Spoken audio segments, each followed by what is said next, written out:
Please be seated.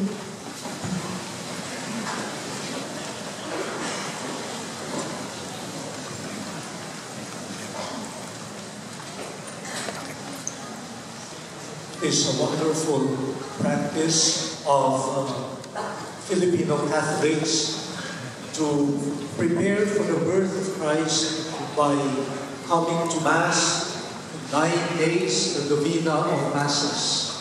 Whether at dawn or in the evening, it is a beautiful testimony to the world. In countries where Filipinos congregate as a diaspora community, one thing that they always bring to the church is this tradition, Simbang Gabi and the novena of Masses. In fact, in some parts of the world, even during winter time, they choose to have the Mass at 4 in the morning or 5 in the morning, so that there will be a sense of sacrifice. At sana po ituloy natin yan. No? Ang dami natin ngayon.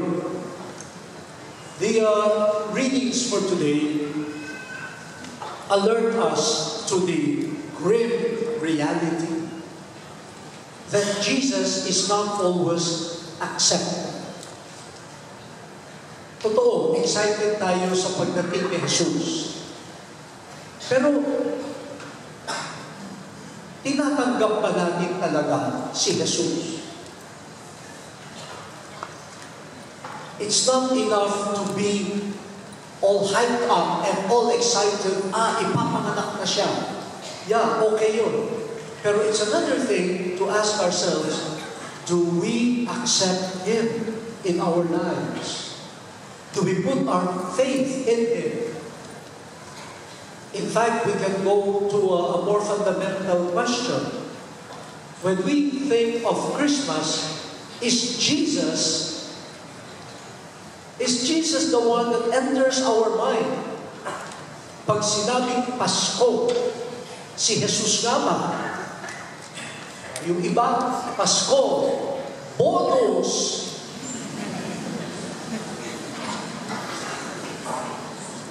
Yung iba, Pasko, bakasyon na, bakasyon, walang klase.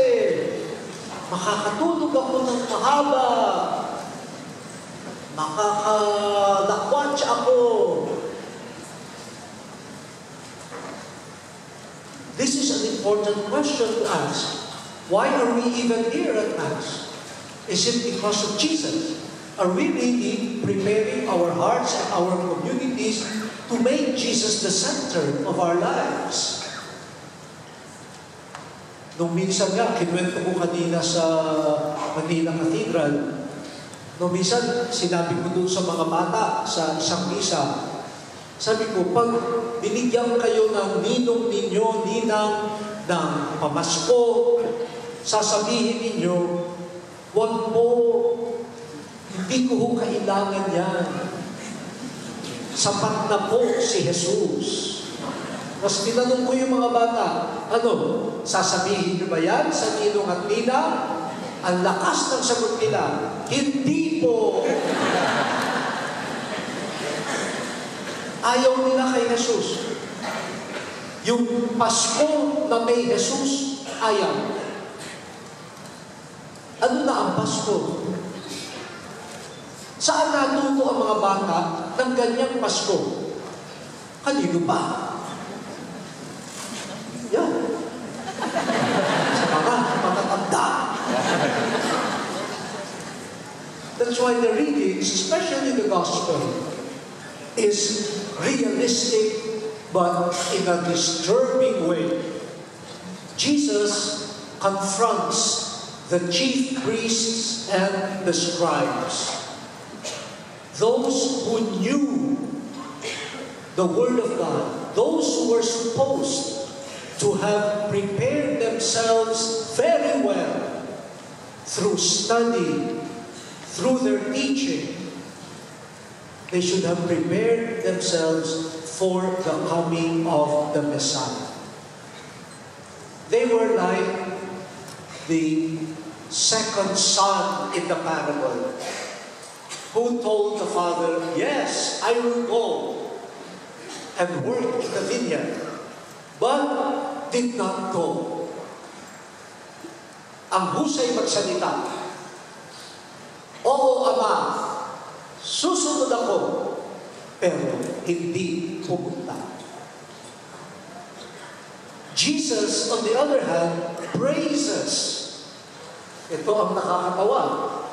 Jesus praises the prostitutes, the tax collectors, who went against the law of God, but after seeing Jesus, believed.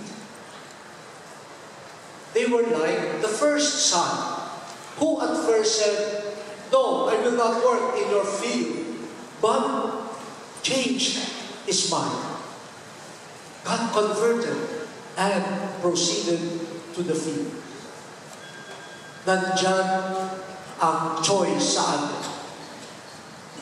The scribes and Pharisees thought they knew everything about the work of God. They were secure in their knowledge.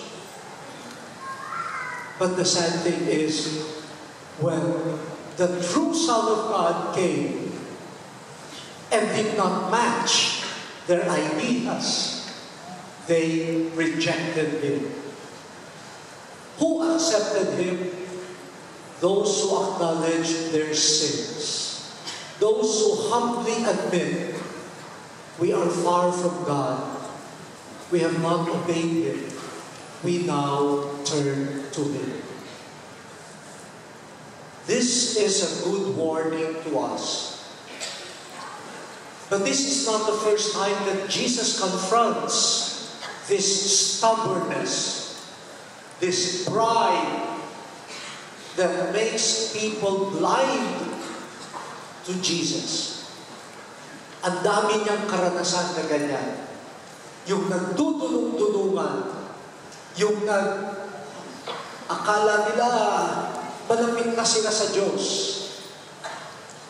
yun pa ang tumatanggi sa Diyos. Sa unang pagbasa, ganun din. Mga tao raw na nagmamatigas ang puso sa Israel, ayaw makinig sa Diyos. Pero mabait ang Diyos. Meron daw siyang aalagaan ang mga maliliit na hindi mo inaasahan. A small flock, a remnant. Pero sila pa ang maniniwala sa Diyos. Nasa amin po ang pagpili. Tayo ba yung nagmamagaling, pero hindi naman pala talaga kilala si Jesus? O tayo ba yung nagpapakumbaba, makasalanan ako, kailangan ko ng Diyos, kaya lumalapit kay Jesus?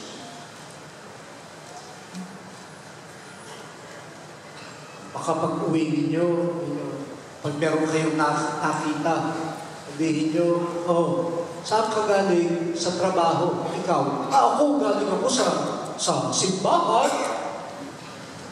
Si Cardinal pa nga ng misa." Ikaw, galing ka lang sa trabaho. "Ako, galing ako sa simbahan." Ingat. Minsan, baka kung sino pa yung akala babanal-banal siya. Spiritual pride.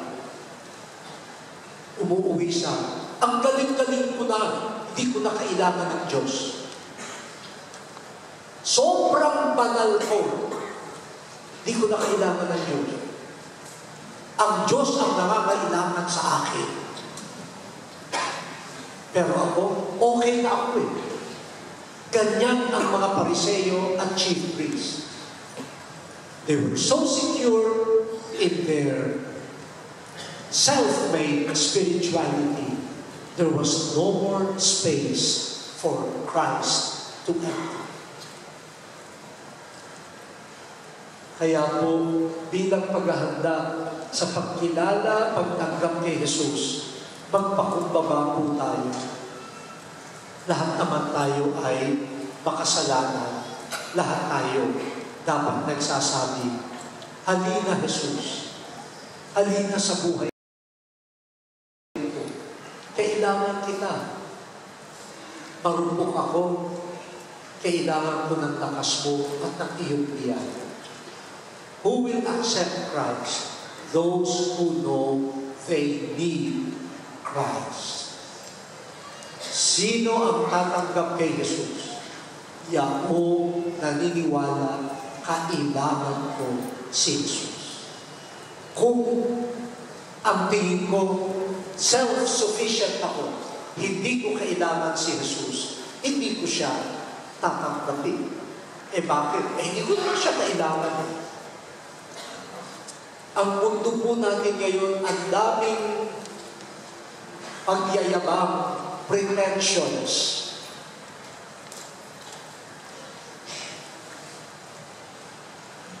Pati ang mga award natin, the self-made person. Yan ang hinahangaan natin. Yung mga tao na umabante na walang kailangan kapwa, walang kailangan Diyos. Dahil hindi kailangan, hindi tatanggapin ang Diyos. Tatanungin ko kayo,